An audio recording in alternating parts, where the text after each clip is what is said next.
On Doomsday, my husband Tremaine sued me for divorce, accusing me of being a failed mother and wife. He even demanded all the properties and custody of my daughter.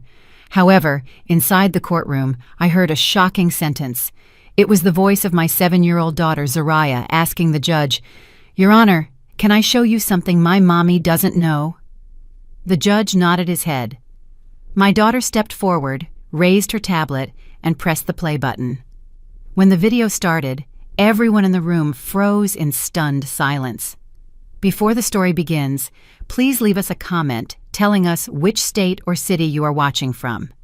Do not forget to like and subscribe so this channel can grow and bring you more exciting stories. That morning began like any other in their home.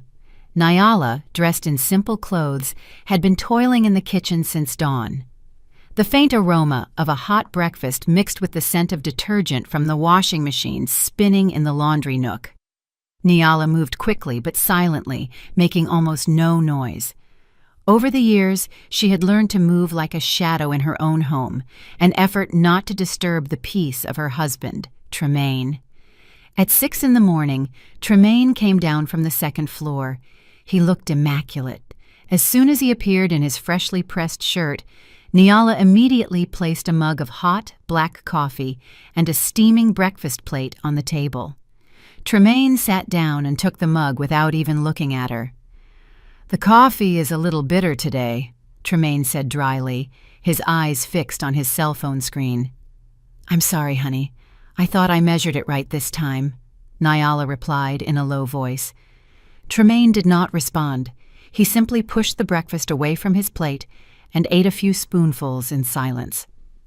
Nyala stood near the table, awkwardly waiting for any other order. There were none. The silence between them was so dense and cold that it seemed to freeze the hot steam rising from the coffee on the table. Nyala had forgotten the last time they shared a breakfast filled with laughter. It was probably 2 or 3 years ago when Tremaine started working late and his business trips became longer. "Is Zariah up?" Tremaine asked without lifting his face. "Yes, honey, she is showering. She will be down for breakfast soon," Nyala said. Sure enough, shortly after, the small sound of footsteps came down the stairs. Zariah, their 7-year-old daughter, ran toward them in her neat private school uniform. Her smile was bright, a stark contrast to the atmosphere of the morning. "Good morning, Mommy and Daddy." Zariah kissed Nyala on the cheek and headed toward Tremaine. He finally put down the phone and forced a slight smile toward his daughter. "Good morning, Princess. Finish your food. Daddy will take you to school."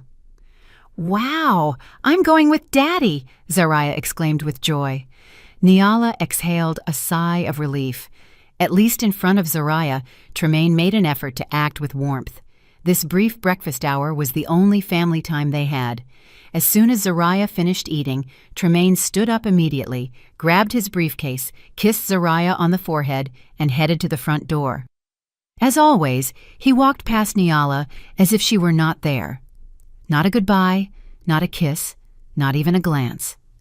Only the roar of his luxury car driving away left Nyala alone in the vastness of her large house.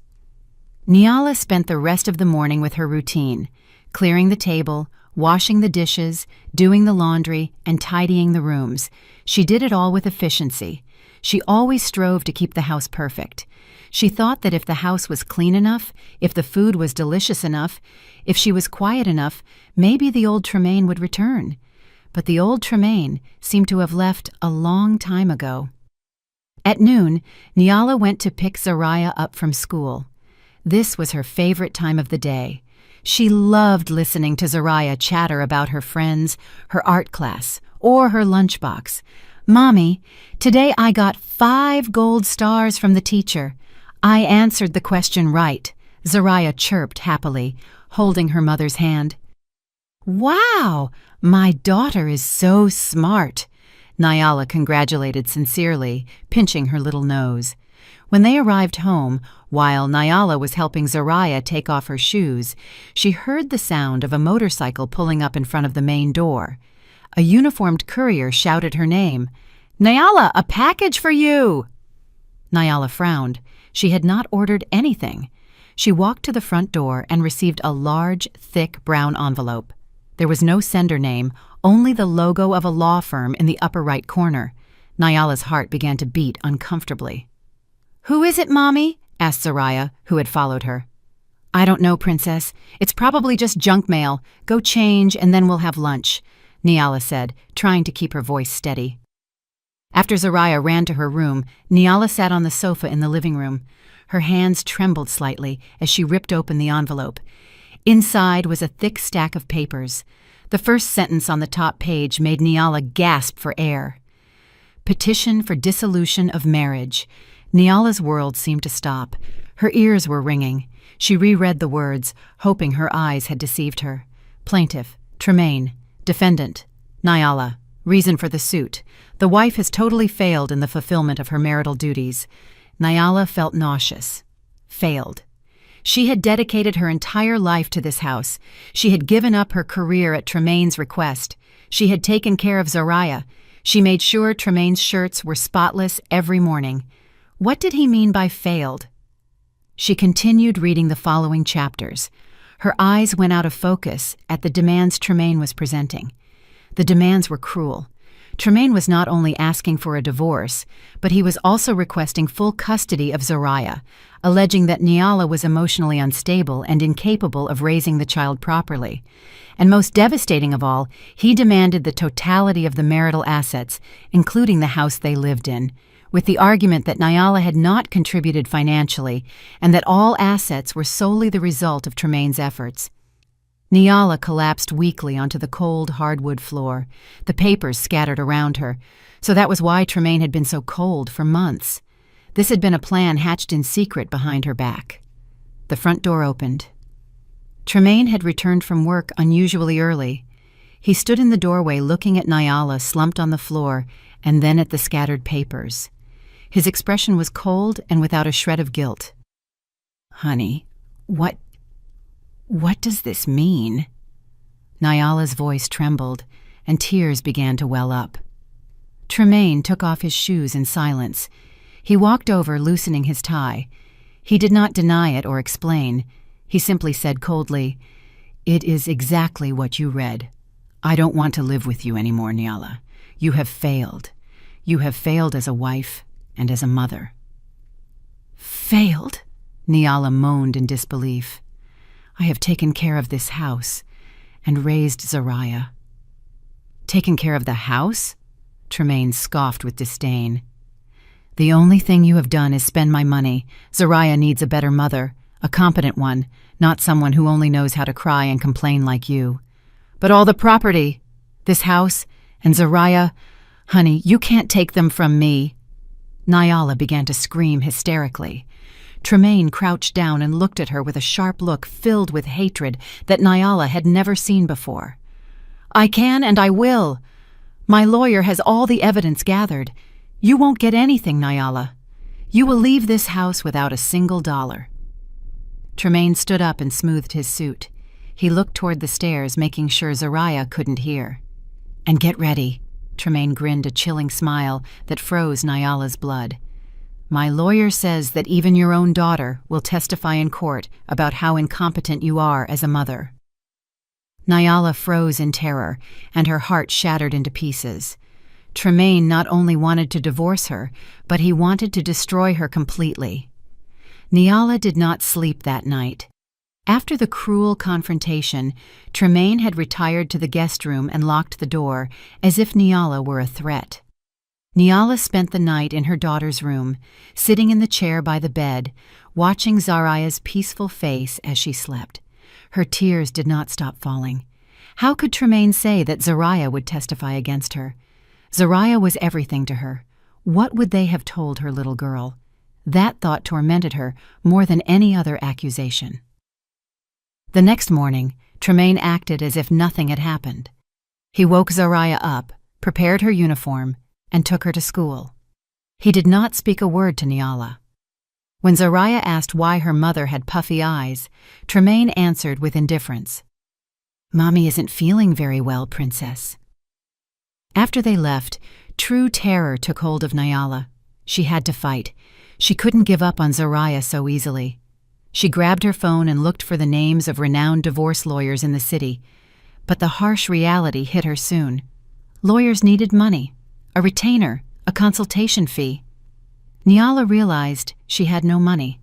For all these years, Tremaine had only given her a monthly allowance, budgeted exactly for groceries and Zariah's school expenses. There was no room to save anything. Her only hope was their joint account, the one she believed was their family emergency fund. With trembling hands, Niala opened the banking app on her phone. She entered the password with her heart hammering. When the balance appeared on the screen, Niala felt her legs fail. 0. The account was at $0. It couldn't be. There should be hundreds of thousands of dollars in there. Niala refreshed repeatedly, hoping for a system error, but the number 0 stared back at her. She opened the transaction history, and her eyes widened with horror.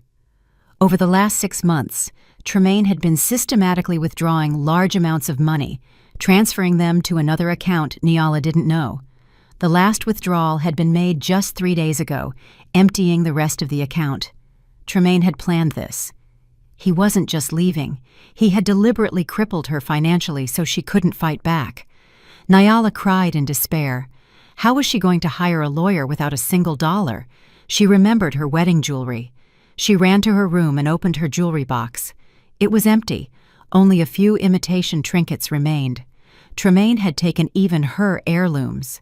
In her desperation, Niala remembered an old friend who worked at a legal aid agency. She called her and told her the situation between sobs. Her friend felt pity, but couldn't do much, except give her a name. "His name is Attorney Abernathy," her friend said. "He has a small office on the second floor of an old strip mall. He isn't an expensive lawyer, but he is honest and dedicated. Go see him. Explain your situation. Maybe he can help you." Niala had no other choice. With the little cash she had left in her purse, she hailed a cab and went to the address her friend gave her. Attorney Abernathy's office was exactly as her friend had described, small, modest, and located on the second floor of an old building with peeling paint.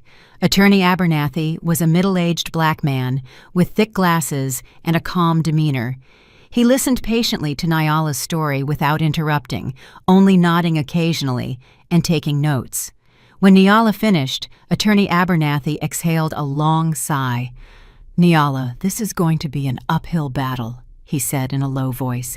"Your husband has prepared all of this very thoroughly. He doesn't just want a divorce. He wants to destroy you." "I know, attorney, but I don't care about the properties. I just want Zariah. Please help me. I don't have money now, but I will pay you. I will pay you in installments. I will do anything," Niala pleaded desperately. Attorney Abernathy looked at her for a moment. "Let's leave the money issue for later, Niala. What is important now is that we have to move fast.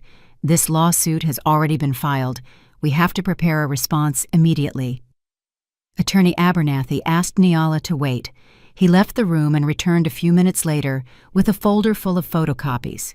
They were the lawsuit documents filed by Tremaine's side. "Your husband's lawyer is Attorney Cromwell. He is known for being sharp and not hesitating to use dirty tactics," Attorney Abernathy said firmly. "Let's see what evidence they have presented." Niala nodded. Her heart was beating hard. Attorney Abernathy opened the folder. The first page was photographs. Niala went into shock seeing photos of the interior of her house, photos of dirty dishes piled in the kitchen, photos of the living room cluttered with toys, photos of dirty clothes piled in the laundry basket. "But this is unfair," Niala protested. "These are photos he took when I was sick. I had a high fever for 3 days, and Tremaine didn't want to help at all. He took them on purpose." "Niala, I'm afraid this is manipulated to make it look like you are a lazy person who doesn't maintain the house," Attorney Abernathy said with a bitter expression. They turned to the following pages. They were credit card statements.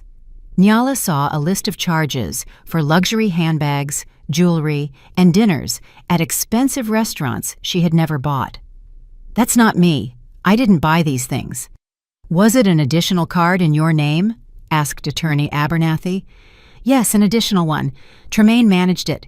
He told me to use it if I needed to, but he took it often, saying his main card had exceeded the limit. Oh my God, he set me up. Nyala felt the world spinning. She realized that every small kindness from Tremaine was actually part of his evil plan. And then Attorney Abernathy stopped at a thick document toward the end. And this is the most damaging thing, Nyala. What is it, Attorney? It is the testimony of an expert witness, a child psychologist. Attorney Abernathy handed the report to Nyala. She read it. The report was written in cold, clinical terms. It said that the psychologist had conducted covert observations of Nyala's interactions with Zarya. The conclusion was that Nyala was emotionally unstable, neglected her daughter's needs, and was a detrimental mother to Zarya's psychological development. The report recommended full custody for Tremaine for the mental health of the child. This makes no sense. When? When was this observation done? I never met a psychologist. Nyala's voice shook violently. According to this report, the observation was conducted in public places, at the park, at the mall, and when you picked up your daughter from school, Attorney Abernathy explained, staring at her. That's crazy. Zarya always seemed happy with me. This is defamation. Who is this psychologist? Attorney Abernathy flipped the cover of the report. Her name is Valencia, a lady named Dr. Valencia, he said. Here are all her credentials. She seems very professional and convincing. Attorney Abernathy looked at Nyala seriously. Nyala, do you know this woman, Valencia? Nyala shook her head, bewildered. Her tears began to fall again. No, Attorney, I don't know her. I have never seen her in my life. The reality of living under the same roof with the man who planned to destroy her was a silent hell. Tremaine had not left the house. He had simply moved into the guest room. The once warm house now felt like a frozen battlefield, with emotional landmines hidden in every corner. Nyala had to live with her enemy, see him every morning, and pretend everything was normal in front of Zarya. Tremaine executed his strategy perfectly in front of the child. He was the best father in the world. He used to come back from work earlier than usual, something he hadn't done in months. He brought expensive gifts. One night he came back with a big box featuring a cartoon princess. This is your new tablet, Zarya, Tremaine exclaimed, hugging the girl. This is much better than the old one. It has a better camera, and Daddy installed lots of games for you. Zarya's eyes shone. Wow, thanks, Daddy. Nyala, who was folding laundry in the living room, could only swallow hard. Her heart ached. She knew what Tremaine was doing. He was buying their daughter's loyalty. Nyala couldn't compete. She didn't have $1 to buy Zarya anything. You see, Princess, said Tremaine, looking at Nyala with a sneer while turning on the new tablet. When you live with Daddy later, you'll be able to buy a new toy every week, unlike someone who only knows how to fold clothes. Nyala stopped the movement of her hands. She had a knot in her chest. She wanted to scream. She wanted to insult Tremaine, but she couldn't in front of Zarya. If she got angry, it would only prove Tremaine's accusation that she was emotionally unstable. So Nyala just continued folding the clothes in silence, head bowed, letting Tremaine's poison fill the room. The terror continued daily. Tremaine systematically undermined Nyala's authority as a mother. If Nyala prepared dinner, Tremaine came into the kitchen, tasted the food, and said in front of Zarya, Honey, the soup is a little salty again. It's okay. Tomorrow we'll order takeout. If Nyala got ready to help Zarya with her homework, Tremaine interrupted her. Let me do it. The way Mommy teaches you is too complicated. You're going to get confused. Nyala felt smaller and smaller, more and more invisible in her own home. She began to doubt herself. Did she really cook badly? Was she really incapable of teaching her daughter? Tremaine played his role too well, making Nyala seem like an inept woman. Zarya, trapped in the middle, began to show signs of confusion. It was clear she loved her mother, but she also enjoyed all the attention and gifts from her father. Sometimes Zarya clung to Nyala as if seeking protection, but other times she seemed uncomfortable, especially after Tremaine whispered something to her. One night, Nyala couldn't sleep. She walked silently to Zariah's room to make sure her daughter was okay. She opened the door slightly. Zariah was sleeping deeply. On her desk was the new tablet Tremaine had bought her. But as Nyala got closer to tuck Zariah in, she saw something strange. Zariah's small hand was clutching something under the pillow. It wasn't her favorite teddy bear. Nyala looked very carefully. Her heart skipped a beat. It was Zariah's old tablet, the cheap one with the screen cracked in several places, the one Nyala always told her not to play with for fear the pieces of glass might hurt her. Nyala frowned. Why did Zariah still keep this broken tablet? Why hide it under the pillow when the newer tablet was on the desk? Nyala didn't understand. She thought it was just a child's emotional attachment to an old toy. She didn't know that broken tablet held a secret that was going to change everything. She returned to her room. Her mind was even more confused. The climax happened a few days later. Nyala was waiting for Zariah to return from school. She had promised Zariah she would bake her favorite chocolate cake, but an hour passed after dismissal time, and Zariah didn't arrive. Nyala called the school. They told her Zariah had been picked up by Tremaine. Nyala's heart sank. Tremaine hadn't told her anything. She called Tremaine several times, but he didn't answer. 2 hours passed. 3 hours passed. Nyala was almost crazy with worry, pacing back and forth in the living room with tears in her eyes. It wasn't until 9 at night that she heard Tremaine's car. Zariah entered laughing, carrying a large bag full of things from an amusement park. Behind her, Tremaine walked calmly with a smirk. "Where have you been, honey? Why did you take Zariah without telling me? I was dying of worry," Nyala shouted with a voice containing tears and rage. "Daddy took me to Wonderland Park, Mommy. It was so much fun," Zariah exclaimed happily. Tremaine looked at Nyala coldly. "So what? I'm her father. I have the right to take my own daughter. Besides, you aren't doing anything at home." "But you should have told me. Why? So you could ruin our fun with your drama?" It was then that Nyala smelled it. It was a woman's perfume, a soft but unfamiliar scent permeating Tremaine's shirt. It wasn't Nyala's perfume, nor was it the cologne Tremaine usually wore. "Honey, you—" Tremaine followed the direction of Nyala's gaze. He knew she had smelled it. He didn't flinch. Instead, he smiled. He waited for Zariah to run to her room to put away her new toys. Alone, Tremaine approached Nyala. His face was very close, and his voice hissed low, full of venom. "Did you notice? Did you really think I was going to live forever with a woman as boring as you? You are nothing compared to her." Nyala took a step back, gasping for air. There was another woman. All of this, all the accusations, were nothing more than an attempt to get rid of her to be with the other one. "Who is she?" Nyala whispered. "None of your business. She is a successful, intelligent woman who knows how to please a man, unlike you." That night, Zariah came to Nyala's room. "Mommy, why are you crying?" Nyala wiped her tears immediately. "I'm okay, Princess. My head just hurts a little." Zariah looked at her mother with a look hard to decipher. "Are you really sick, Mommy? Daddy says that since you are sick, you are often sad and angry. Daddy said that if I go live with him later, Mommy will be able to rest and get better." Nyala's heart shattered. Tremaine had been injecting poison into her little daughter's mind.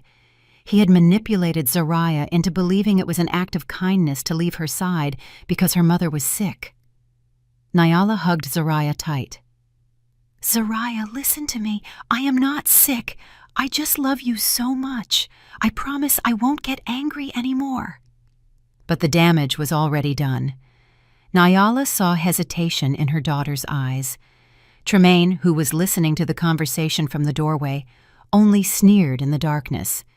He walked past Nyala, who was still stunned, and gave a little tap on his wife's shoulder, feigning sympathy. "Enjoy your time," Tremaine mocked in a low voice in Nyala's ear. "Soon she won't even want to call you Mom." The mediation hearing was a cruel joke. They were seated in a small, stuffy room. The court-appointed mediator tried to find middle ground. Attorney Abernathy began with a calm voice. Tremaine, Nyala doesn't ask for much. She only wants custody of Zariah, or at least shared custody. Regarding property, we can talk about it. Before Attorney Abernathy could finish, Attorney Cromwell, well-dressed and expensive, interrupted him quickly. There is nothing to talk about, Attorney Cromwell said harshly. He slammed the file he had in his hands onto the table. Our client's position is clear. Nyala is the failed party in this marriage. It has been proven that she has failed in maintaining the home and raising the child. Our client demands full custody for Zariah's future. Tremaine sat beside him with a blank face, as if he were the victim. I only want the best for my daughter, he said with a tone of fake sadness. Taking her mother away is the best for her? Nyala trembled. Attorney Cromwell chuckled. Nyala, if you keep insisting, we will take this to trial, and I assure you that all the evidence we have will humiliate you. The photos, the credit card statements, the expert testimony. You had better sign this agreement. Our client is being benevolent by allowing you to leave the house without any countersuit. Leave my house with nothing and without Zariah. Are you crazy? Nyala screamed. The mediator tried to intervene, but Tremaine and his lawyer were inflexible. The mediation broke down completely. Attorney Abernathy patted Nyala on the shoulder as they left. Stay strong, Nyala. The real fight begins now. The first day of trial approached. Nyala had a knot in her stomach since morning. Attorney Abernathy reminded her to keep calm at all costs. The courtroom was cold and intimidating, with high wooden walls, heavy chairs, and the judge's gavel looking very authoritative. Tremaine was sitting on the opposite side, looking very confident with Attorney Cromwell. The trial began. Attorney Cromwell was first. He spoke fluently, and his voice was loud and sure. He presented his version of the facts. He showed the photos of the messy house, accusing Nyala of being a lazy and dirty housewife. He showed the credit card statements, accusing Nyala of being wasteful and financially irresponsible. Your Honor, Attorney Cromwell said dramatically, while my client Tremaine worked hard to earn money, his wife was at home wasting it and neglecting her daughter and her home. Nyala wanted to scream that it was all a lie, that Tremaine had set her up, that he had used the card, that he had taken the photos on purpose when she was sick. But the only thing she could do was clasp her hands under the table. Attorney Abernathy stopped her with a reassuring look. When it was Attorney Abernathy's turn, he tried to refute. He explained that the photos were taken out of context. He explained that the credit card statements had been used by Tremaine himself, but his arguments sounded weak. It was Nyala's word against the physical evidence presented by Attorney Cromwell. The judge took notes, but his expression was unreadable. And then came the moment Nyala feared most. The plaintiff calls his expert witness, Attorney Cromwell said. Dr. Valencia, child psychologist. The courtroom door opened. A woman entered. Nyala held her breath. The woman was beautiful, very elegant. She had her hair pulled back neatly, wore a professional blazer, and walked with a confident stride. She didn't look like an evil woman at all. She looked convincing. As the woman took her oath, Nyala smelled the same perfume, the same fragrance that permeated Tremaine's shirt that night. Nyala's heart stopped. It was her, Tremaine's mistress, and she was posing as a child psychologist. Valencia sat in the witness box. She spoke calmly, her diction clear, using psychological terms that sounded very professional and impressive. Yes, Your Honor, Valencia began to testify, answering Attorney Cromwell's question. I conducted observations of the natural behavior of Mrs. Nyala and her daughter Zariah over the last 3 months. And what were your findings, Doctor? Asked Attorney Cromwell. Valencia opened her notes. My findings were very concerning. I found a pattern of behavior in Mrs. Nyala that tends to be inconsistent and emotionally volatile. There are signs of significant emotional distress. Valencia began to detail the lies one by one, turning facts into deadly weapons. First observation.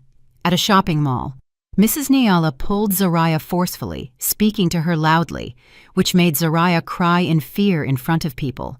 This shows a low capacity for emotional regulation. Nyala closed her eyes. She remembered that day. Zariah had almost thrown herself toward the wrong escalator, and Nyala had shouted and pulled Zariah back in shock. "Zariah, be careful!" She wasn't angry. She was terrified that Zariah would get hurt. But Valencia had turned it into verbal abuse. "Second observation, in a park," Valencia continued. Mrs. Nyla seemed to be more absorbed in her phone, ignoring Zariah, who was playing alone. When Zariah fell, Mrs. Nyla didn't notice immediately. When she did, her reaction was exaggerated and tended toward hysteria, which further traumatized Zariah about the fall. Another lie. Nyala remembered she was texting about the grocery list Tremaine had asked for. Zariah tripped, and Nyala got genuinely scared. She ran immediately, hugged, and consoled Zariah. Her reaction was that of a concerned mother, not a hysterical one. "My conclusion," said Valencia, staring at the judge with a steady voice, "is that Mrs. Nyala does not have the stable emotional capacity to raise a 7-year-old girl. There are strong signs of parentification syndrome, where Mrs. Nyala subconsciously projects her own unhappiness and emotional problems onto the child. For Zariah's mental health, I strongly recommend full custody for the father, Mr. Tremaine, who is the more stable figure." The room fell silent. Valencia's testimony was very powerful, very scientific, very destructive. Nyala cried silently. "It's a lie," she whispered to Attorney Abernathy. "It's all a lie. She is Tremaine's mistress. It's her." "Calm down, Nyala," Attorney Abernathy replied tensely. "Don't react. That's what they want." Attorney Abernathy stood up for cross-examination. He tried. "Dr. Valencia, are you sure you can make such a serious diagnosis based solely on distance observations?" Valencia smiled slightly. "On the contrary, counselor, natural observations, without the subject being aware, are the most accurate. There is no manipulation. It is pure, real behavior." "You were paid by Mr. Tremaine for this testimony, isn't that right?" "I was paid for my professional services, counselor, not for my conclusions. My conclusions are objective and based on data from the field," Valencia retorted cleverly. Attorney Abernathy was at a dead end. Valencia had dodged too well. She had covered all the holes. The trial adjourned for the day. Nyala left the room with her legs shaking. She felt destroyed. She saw Tremaine smiling slightly, nodding to Valencia with a look of satisfaction. In the lobby, Nyala leaned against the wall and sobbed. "We lost, attorney. We lost. They have everything." Attorney Abernathy remained silent for a moment. Then he stared at Tremaine and Valencia, who were walking together in the distance, discreetly separated, but not entirely far apart. "Not yet, Nyala," Attorney Abernathy said, in a low voice, eyes narrowed. "I know something is wrong. The way she looks at him when she thinks no one sees her is not the way a professional psychologist looks at a client."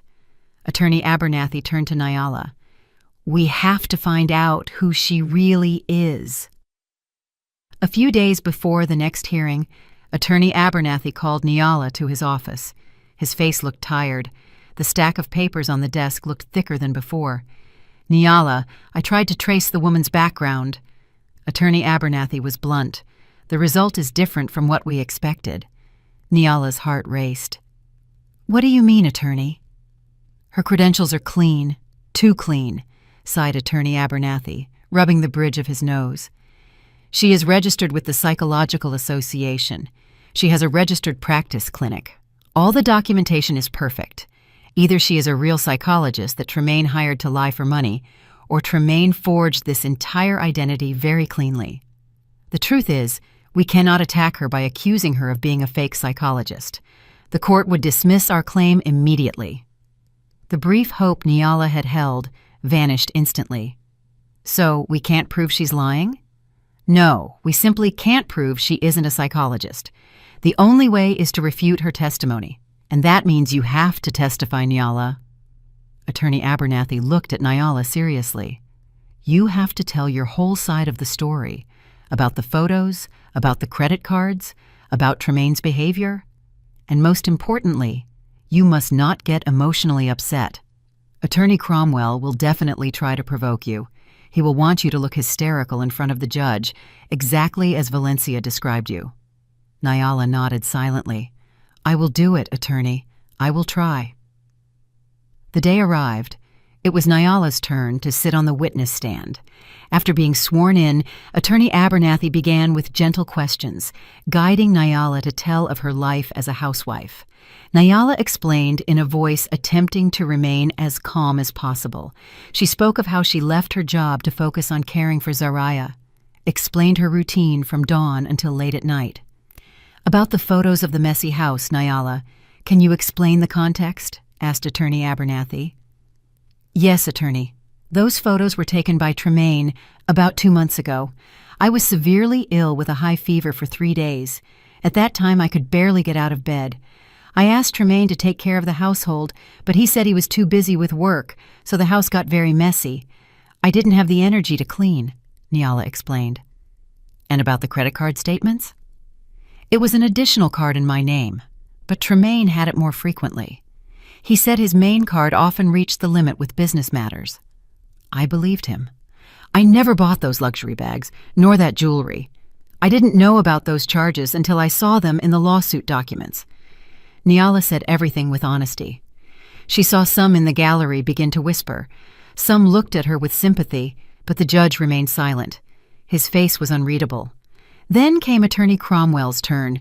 The cunning lawyer stood up, smoothed his tie, and walked toward the witness stand with a sneer. Nyala, he began in a sickly sweet tone. So you mean to say that your husband, Mr. Tremaine, who works hard and brings money home, set you up on purpose? Is that it? Nyala stammered. I didn't say that. I just said what happened. But that sounds... The husband takes photos of the dirty house. The husband uses the credit card. Everything is the husband's fault. It seems that you are not to blame for anything. Are you perfect? Of course not. I'm not perfect, but I'm not a failure. Not a failure? Attorney Cromwell scoffed with disdain. Nyala, you said you were sick when those photos were taken. Do you have any medical report proving you were gravely ill for 3 days? Nyala remained silent. I didn't go to the hospital. I just took medicine from the pharmacy. I thought I would recover. So there is no proof, Attorney Cromwell attacked quickly. It's just your word against real photographic evidence. Interesting. Attorney Cromwell moved to another topic. About the credit cards. You say your husband used them, but the card is in your name. Did you ever inform the bank that the card was being misused? No. Did you ever reprimand your husband? No. You said nothing. Doesn't this prove you are negligent and financially irresponsible, or does it mean you approved all the purchases? I trusted him. He was my husband. Nyala's voice rose. Blind trust, snapped Attorney Cromwell. A trust that ruined the family finances, and now you blame your husband. I am not blaming. Enough. Attorney Cromwell raised his hand, returned to his table, and picked up a large printed photo. He held it up for the judge and everyone to see. Your Honor, I request permission to present Exhibit P12. Nyala's eyes widened with horror. It was a photo of her in her bedroom, a few weeks before the divorce papers arrived, hair disheveled, crying and screaming. Mrs. Nyala, can you explain this photo? Asked Attorney Cromwell with a triumphant tone. Nyala trembled violently. Tears began to well up again. Isn't this real proof of what Dr. Valencia said? Volatile emotions, hysteria. Is this the face of a competent mother? You don't understand, Nyala wailed. Her tears were now pouring down. That night, Tremaine had just come home. He called me a useless wife. He said I was a burden. He insulted me. He said I didn't deserve to be Zaraya's mother. He provoked me. So you admit it? Attorney Cromwell attacked without giving her a breath. You admit you screamed hysterically. You admit you lost control. You are emotionally volatile, exactly as Dr. Valencia described, right? No! Shouted Nyala. She stood up from her chair. He set me up. He took the photo of me in secret after hurting me. He is a devil. He is—" "Enough!" The judge's gavel struck hard. "Witness, calm down. Sit down," Nyala sobbed. Her shoulders shook. She slumped back into her chair. Destroyed. Everything destroyed. She had behaved exactly as Tremaine and Attorney Cromwell wanted. She looked hysterical. She looked unstable. She looked the image of the failed mother they had fabricated. She looked toward Tremaine's side. The man had his head bowed, making a fake grimace of sadness, as if he were hurt by his wife's instability. Attorney Cromwell smiled smugly. The judge shook his head slowly. His expression was clear. He had already taken a side. That day's trial ended with total destruction for Nyala's side. Attorney Abernathy tried to console her as they left, but Nyala felt numb. "It's over, Attorney," she whispered weakly. That night was the longest of her life. The sentencing hearing was going to be the next day. Nyala knew she was going to lose. She was going to lose Zariah. She went into Zariah's room. Her daughter was already asleep. Tremaine was not home, probably celebrating his victory with Valencia in advance. Nyala sat at the foot of the bed, stroking her daughter's hair. Her tears fell silently onto Zariah's cheek, and the girl stirred a little. "Mommy." Zariah opened her eyes, half asleep. "Shh. Go back to sleep, princess," whispered Nyala, her voice hoarse from crying. She hugged her daughter tight, maybe the last hug as a full mother. "I want you to know, whatever happens tomorrow, Mommy loves you very much, always." Sensing her mother's sadness, Zariah hugged her back tightly. "I love you too, Mommy." Nyala undid the hug slowly. It was then she saw it again. The corner of the old cracked tablet was sticking out from under Zariah's pillow. Zariah was clutching it tightly, even while sleeping. Nyala couldn't understand why Zariah was so obsessed with that broken object, but that night she was too destroyed to think deeper about it. She simply kissed her daughter on the forehead and left to face the end of her world. The courtroom was colder than usual. The morning air was heavy and suffocating. Nyala sat rigidly in her chair, eyes puffy and empty. She hadn't slept all night. Beside her, Attorney Abernathy stared ahead with a somber expression. He knew he had done everything possible, but like Nyala, they faced a giant wall. The atmosphere on the opposite side of the room was very different. Tremaine looked fresh and confident in a new suit. He smiled occasionally and exchanged quiet jokes with Attorney Cromwell. Victory was before his eyes. In the gallery, Nyala saw Valencia. The woman was seated elegantly, dressed in a cream-colored dress, looking at Nyala with a barely visible smile, the smile of the victor. The judge entered. The room fell silent instantly. Nyala's heart beat so hard it hurt. "In the matter of the divorce petition, registry number, family court case number," the judge began formally, "today's subject is the reading of the verdict. But before that," he requested both parties present their closing arguments. Attorney Cromwell stood up first. He summarized his victory skillfully. "Your Honor," he said loudly, "during this trial we have seen irrefutable evidence. The photographic proof showing Mrs. Nyala's neglect of household tasks, the financial proof showing her irresponsibility, and most importantly, the testimony of the eminent child psychologist, Dr. Valencia, who objectively and scientifically presented the defendant's emotional instability." Attorney Cromwell pointed to Nyala. "We even witnessed Mrs. Nyala's hysterical conduct in this courtroom during the last trial, which supports Dr. Valencia's diagnosis and is clearly recorded." He turned toward Tremaine. "On the other hand, we have Mr. Tremaine, a capable father, financially successful, and above all emotionally stable and genuinely concerned for his daughter's future. Your Honor, the choice here is very clear. It is not about punishing the wife, but about saving the child.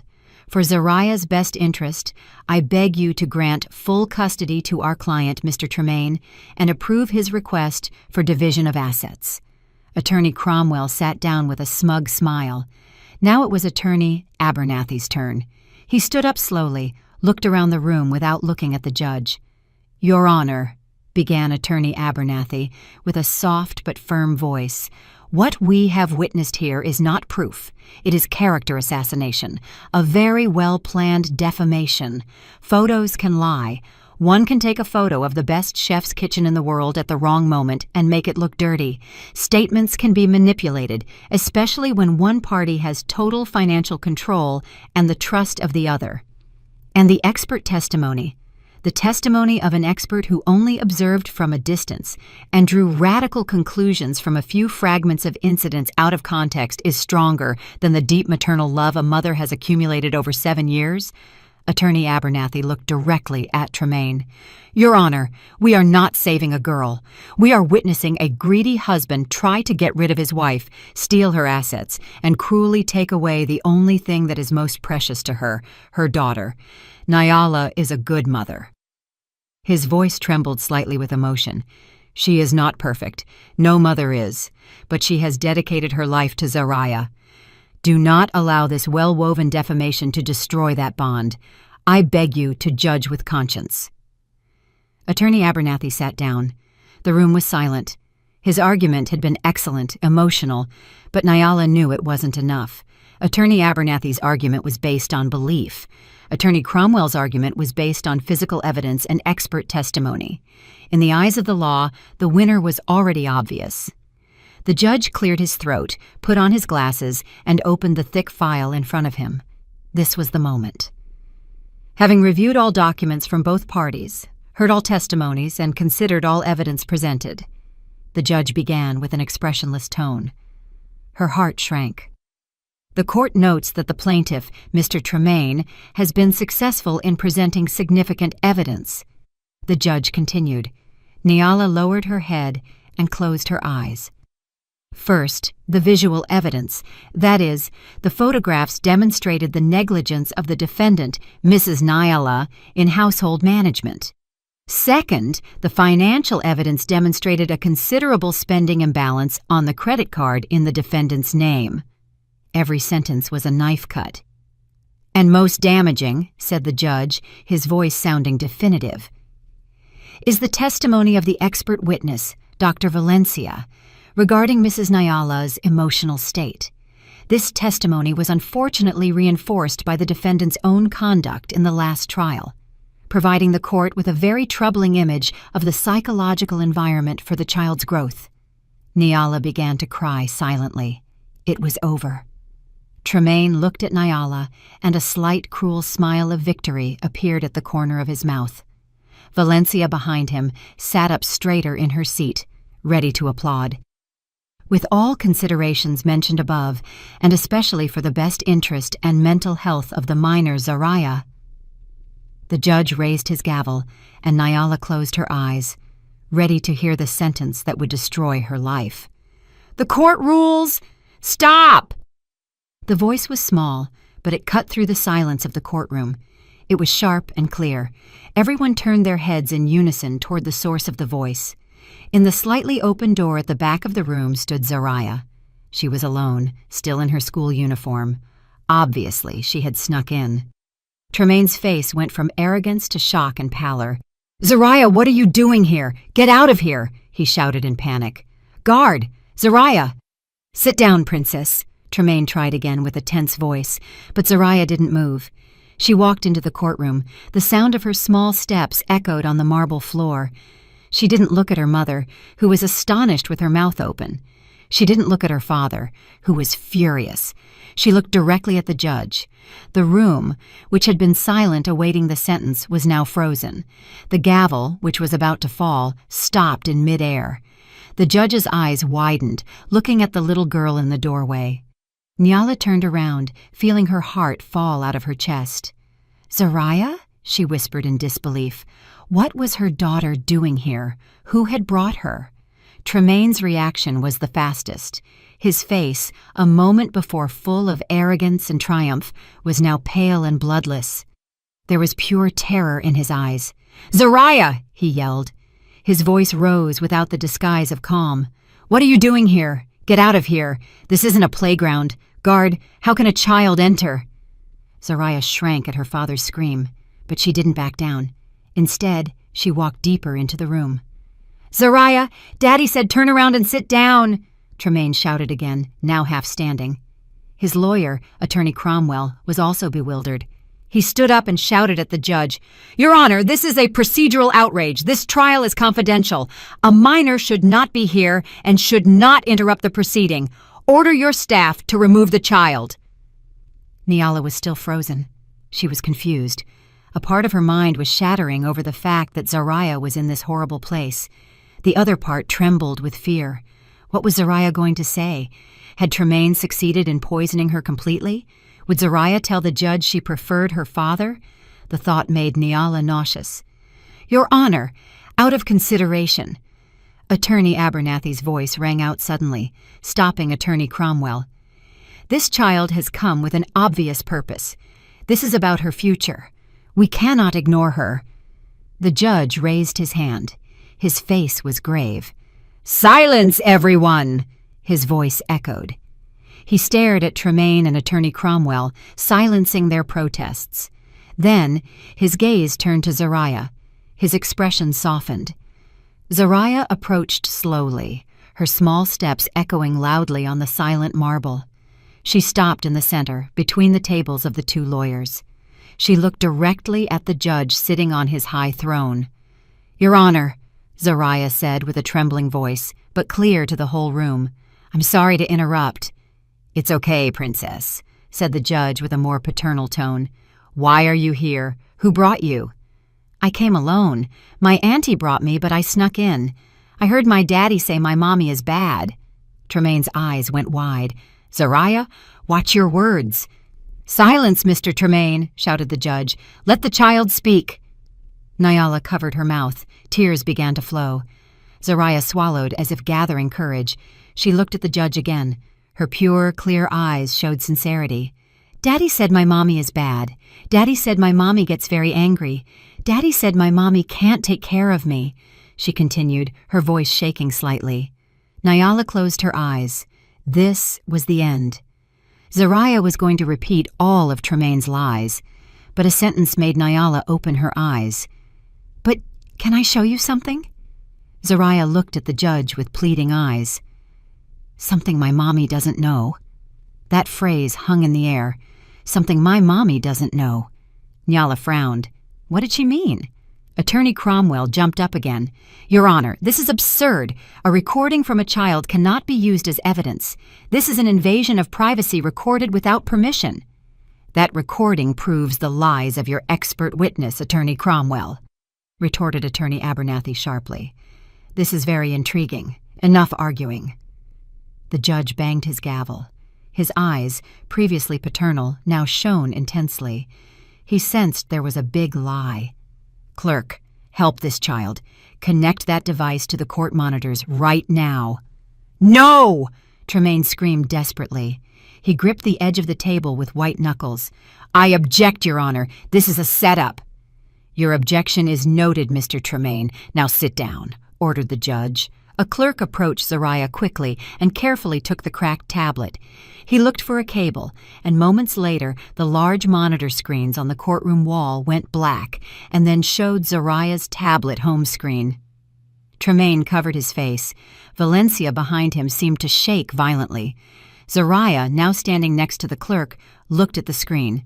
She didn't look at Nyala or Tremaine. She was focused on her mission. "This one." She pointed to a video file in the gallery. The clerk clicked on it. A video thumbnail appeared. "Go ahead, Princess," said the judge. "Play the video." Zariah stretched out her small index finger. She pressed the play button on the screen. The video started. The large monitor screen flickered. The shot was slightly shaky and tilted. The angle was low, as if recorded from behind something. A quiet laugh was heard.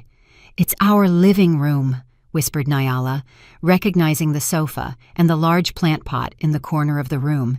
The video seemed to have been taken from behind that pot where Zariah often hid while playing hide-and-seek. And then two figures entered the recorded shot. Tremaine and Valencia. Not Valencia in the professional blazer like in court, but Valencia in fine, comfortable loungewear. Her hair was down. Tremaine entered laughing and immediately hugged Valencia from behind, kissing her on the neck. "Oh my God!" A muffled exclamation was heard throughout the room in unison. Nyala froze with her breath caught in her throat. So the perfume, her suspicions, everything was true. The woman who gave false testimony to ruin her was the same one sleeping with her husband in her house. On the other side, Attorney Cromwell stared at the monitor with his mouth open. He turned to Tremaine with a look of horror, as if saying, "You never told me this." In the gallery, Valencia lowered her head, trying to hide her face. And then the voices of the figures in the video were heard clearly in the silence of the courtroom. Valencia's voice. "Are you sure your plan will work? Your wife is so stupid." Tremaine's voice, laughing with certainty. "Stupid and submissive. She won't suspect anything.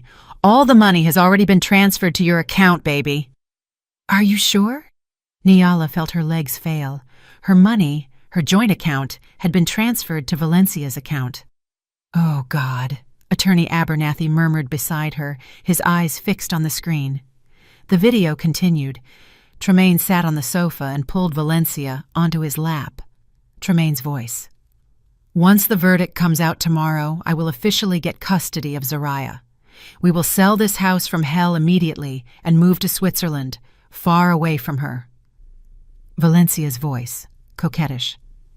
"And Zariah seems very attached to her mother." This was the part that hurt Nyala the most. She held her breath, waiting for Tremaine's answer. Tremaine's voice, disdainful. "Oh, the kid is easy to handle. Just give her a new tablet, and she'll forget her mother. You will be her new mother, a smarter, more successful, and much sexier mother." Tremaine kissed Valencia passionately in the video. "Enough! Turn it off!" Tremaine screamed in rage. He jumped from his chair, trying to run toward the clerk's table to stop the video. "Officers, restrain him!" shouted the judge with anger. The 2 security guards guarding the door moved immediately. They overpowered Tremaine before he could advance, bending his arms behind his back. Tremaine twisted like an animal in a trap. "Let me go! It's not true! It's manipulated!" Tremaine screamed desperately. "Silence him!" ordered the judge. "Continue the video. I want to see it to the end." The video continued playing, oblivious to the chaos in the room. Now it was Valencia's turn to speak. Valencia's voice. "I'm still a little worried. What about my testimony as a psychologist? What if Nyala's lawyer refutes it with his observations?" Tremaine's voice, laughing again. "I already prepared. I recorded her last week when she cried hysterically. Remember? I will provoke her again at the trial. I will insult her until she explodes. She will scream and cry in front of the judge." Nyala sobbed. She remembered her testimony, the photo, her screams. He set her up. Tremaine's voice. "Once she gets hysterical, your testimony will seem perfect. The judge will see for himself that she is an unstable, crazy woman. No one will believe her. They will believe Dr. Valencia, the professional." The video finally showed Tremaine and Valencia toasting with wine glasses, laughing. The video ended. The screen went black. The room remained silent for a few seconds. The only thing heard was Nyala's sobbing and Tremaine's panting breath under the guard's control. Everyone in the room, the judge, the clerks, the gallery, and even Attorney Cromwell, stared at the black screen with horror. They had just witnessed a very well-planned evil conspiracy. Fraud, perjury, money laundering, and manipulation of the court. In the gallery, some people began to turn their heads looking for Valencia.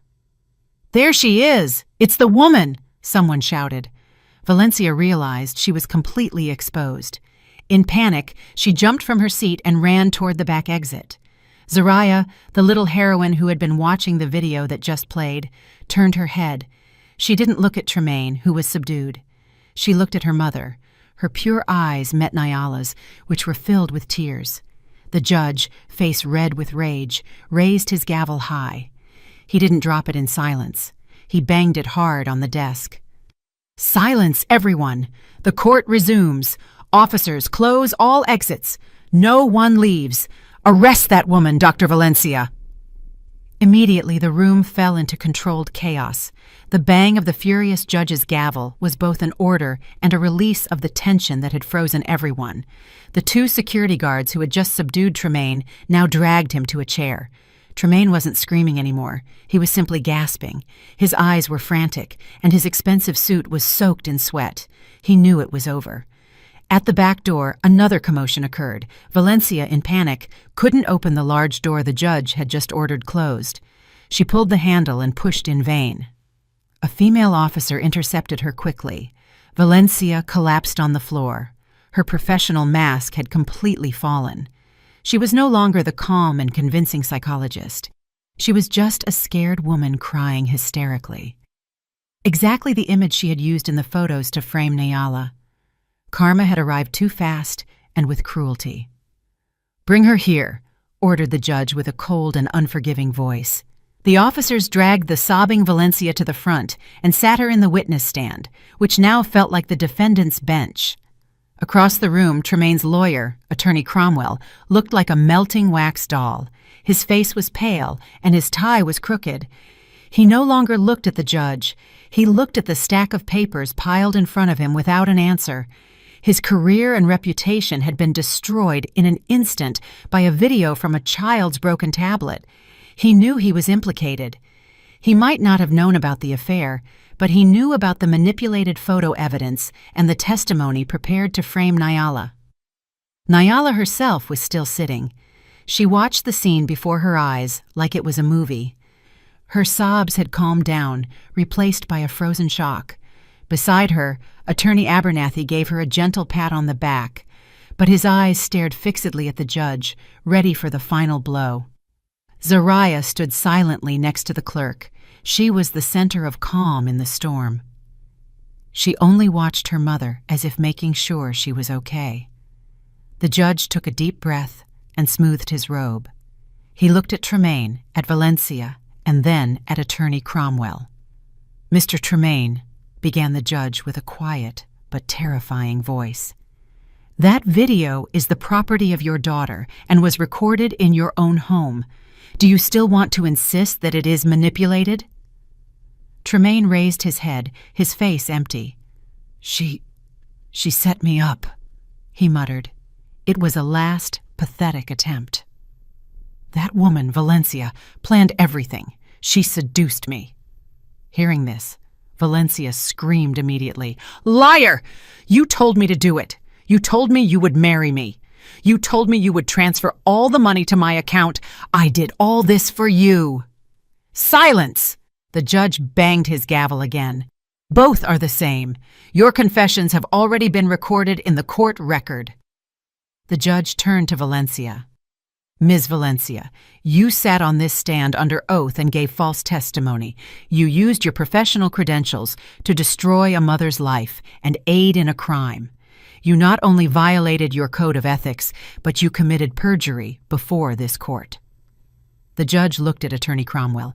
"And Attorney Cromwell, did you know or should you have suspected that the evidence you presented, including this testimony, was false? You tried to provoke the witness in the last trial to fit your client's false narrative. You have disgraced this profession. I will have the Ethics Committee revoke your law license." Attorney Cromwell bowed his head, unable to say anything. Finally, the judge looked at Tremaine. His gaze was so piercing, it seemed to flay the man alive. "Mr. Tremaine, you entered this courtroom demanding justice. You accused your wife of failure, accused her of instability, demanded her assets, and most heinous of all, demanded to separate a child from her mother." The judge lifted Tremaine's lawsuit file and held it up. "Let's review your lawsuit. First, the accusation that the wife failed and neglected the home, proven false. The video just demonstrated that you conspired to defame her." The judge threw a sheet from the file to the floor. "Second, the accusation that the wife was financially irresponsible and wasteful. Proven false. The video is a confession that you stole money from your joint account and transferred it to your mistress's account. This isn't just defamation, it is theft." He threw the second sheet.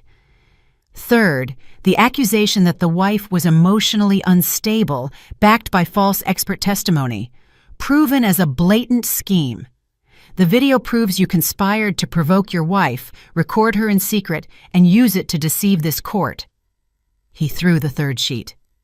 Your entire lawsuit, the judge's voice rose, is a pile of garbage based on lies, greed, and adultery. The court dismisses entirely the divorce petition presented by Mr. Tremaine. The gavel struck hard, but the judge wasn't finished. He looked at Attorney Abernathy and Nyala. The court will not stop here. Based on this new, irrefutable evidence, the court rules to protect the victim. 1. The judge raised a finger. Full custody of the minor Zariah is granted unconditionally to her biological mother, Mrs. Nyala. Nyala gasped. The tears now flowing were of relief. She looked at Zariah. 2, continued the judge. Mr. Tremaine's divorce suit has been dismissed. However, the court suggests that Mrs. Nyala file a countersuit right now. Mrs. Nyala, do you wish to divorce your husband? Attorney Abernathy whispered.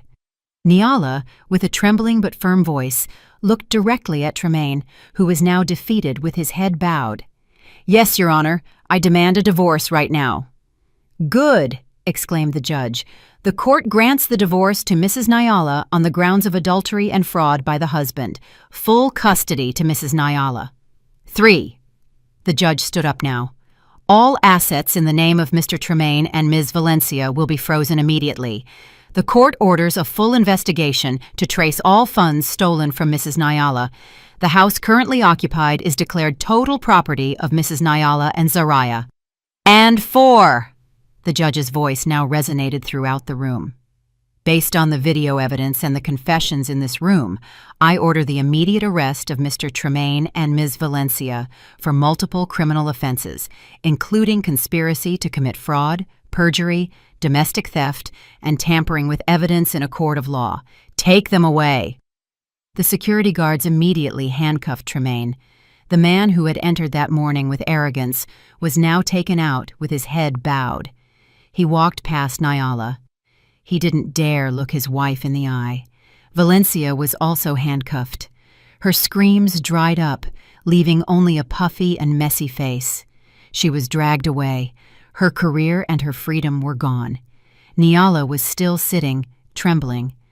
Attorney Abernathy smiled from ear to ear. We won, Nyala. We won. Nyala couldn't speak. She simply stood up and walked slowly toward the center of the room. Zariah ran toward her. Nyala knelt and hugged her daughter tightly, as if hugging her savior. She cried on her small shoulders, not tears of sadness, but tears of a mother saved by her little heroine. The aftermath of Judgment Day spread like wildfire. The story of the broken tablet made headlines everywhere. The story of the greedy husband, the fake psychologist, and the 7-year-old heroine dominated local news for weeks. The first few weeks were a blur for Nyala and Zariah. Attorney Abernathy took care of everything. By order of the judge, all of Tremaine and Valencia's assets were frozen. The investigation proved that Tremaine had transferred nearly $1 million to Valencia's account over the last year. All the money was seized and returned to Nyala's new account. The big, cold house was now officially Nyala's. But Nyala couldn't stay there anymore. Too many bad memories, too many shadows of Tremaine and Valencia in every corner. With Attorney Abernathy's consent, Nyala sold the house. The proceeds from the sale were more than enough to start a new life. The punishment for the villains was swift and severe. Given the overwhelming evidence, Tremaine was sentenced to 12 years in prison for fraud, theft, and perjury. Valencia, whose psychologist credentials turned out to be real but criminally used, was sentenced to 8 years, and her license to practice was permanently revoked. The cunning attorney Cromwell was immediately disbarred by the Ethics Committee and faced criminal charges for his participation in the conspiracy.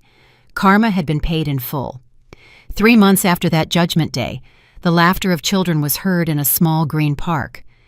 Nyala, with the weight of worry gone from her face, smiled as she watched Zariah on the swing. They had moved, not to a big house, but to a modest and cozy 3-bedroom apartment. It was full of photos of the two of them and smelled of cookies Nyala had baked. Nyala had started a small catering business from home. Her culinary skills, which Tremaine always belittled, were now praised by many. Orders were coming in. She was busy and tired, but happy. She was independent. "Mommy, look!" Zariah ran toward Nyala, who was sitting on a park bench. Her hands were dirty with soil. "The flowers are going to bloom soon." Nyala smiled, stroking Zariah's short hair. "Wow, my daughter is very good at planting things." They sat side by side for a while, enjoying the afternoon sun. There was a question Nyala hadn't had the chance to ask calmly. "Princess," began Nyala softly, "can I ask you something?" "What, Mommy?" Zariah looked at her with clear eyes. "The video on the old tablet. Why? Why did you record it?" Zariah was silent for a moment, as if remembering. "Because I didn't like Auntie Valencia." "Why didn't you like her?" "Auntie Valencia pretended to be nice, smiled at Mommy, and talked to you at the mall. But when Mommy went to the bathroom, she told Daddy, 'Your wife takes too long.' And in the park, too. She saw me, but she told Daddy that Mommy wasn't watching me. But Mommy was watching me." Nyala was amazed. Her little daughter was a sharp observer. "And that night," continued Zariah, "Daddy said he was working late, but I heard his car come back. I wanted to show Daddy my new drawing, but when I went down, I saw Daddy come in with Auntie Valencia. Daddy hugged her right away. I got scared, so I hid behind the flower pot. So I recorded there. Yes, I used the old tablet to record. I remembered Mommy said that if there are bad people, there must be proof. And I had the old tablet with me." Nyala's heart warmed. She had forgotten she had said that. "But, Princess," asked Nyala again. This was the most important question. "Why didn't you tell Mommy? Why did you keep it a secret?" Zariah interrupted herself in a low voice. "Daddy said Mommy shouldn't know." Nyala frowned. "Daddy told you that?" "Yes, in the video Daddy told Auntie Valencia, 'My wife is stupid. She won't know.' Zariah thought it was a big secret because Daddy said Mommy shouldn't know, so I kept it. I didn't want Daddy to get mad if Mommy found out." It was the pure logic of a child. She had aggravated her father's crime, but she had kept it secret because her own father had told her her mother shouldn't know. "So why did you show it in court?" "Because the judge was going to take Zariah away from Mommy. Daddy said Mommy was bad, and Auntie Valencia also said Mommy was bad, and that's not true." Zariah had tears in her eyes. "I don't want to be separated from Mommy. Mommy isn't bad. Mommy is the best mom. So I had to show the judge that Daddy and Auntie Valencia are the bad ones." Nyala couldn't hold back anymore. She hugged Zariah tightly. She cried tears of joy. For all this time, she had suffered Tremaine's accusations that she was a failed mother. She had doubted herself, felt destroyed. But before her was the strongest proof that she hadn't failed. She had raised an incredible daughter, a pure, sharp girl who could distinguish truth from falsehood. A brave girl with the courage to act alone to protect her mother. A girl with a pure sense of justice. "Thank you, Princess," whispered Nyala into her daughter's hair. "Thank you for saving me." Zariah hugged her. "I love you, Mommy. I love you too, Zariah." Nyala undid the hug and looked at her daughter's bright face. Finally, she understood. She had never failed. She had just been raising a heroine. And now, both were free for a new beginning. Did you like the story, and which city are you listening from? Let's meet in the comments. If you like the story, you can support me by sending a super thanks so I can keep bringing more stories like this. Thank you so much for your sweet support. I'm looking forward to your comments on the story. On the screen, you can see 2 new life stories that I highly recommend. There's so much more on my channel. Don't forget to subscribe. See you in the next life story. With love and respect.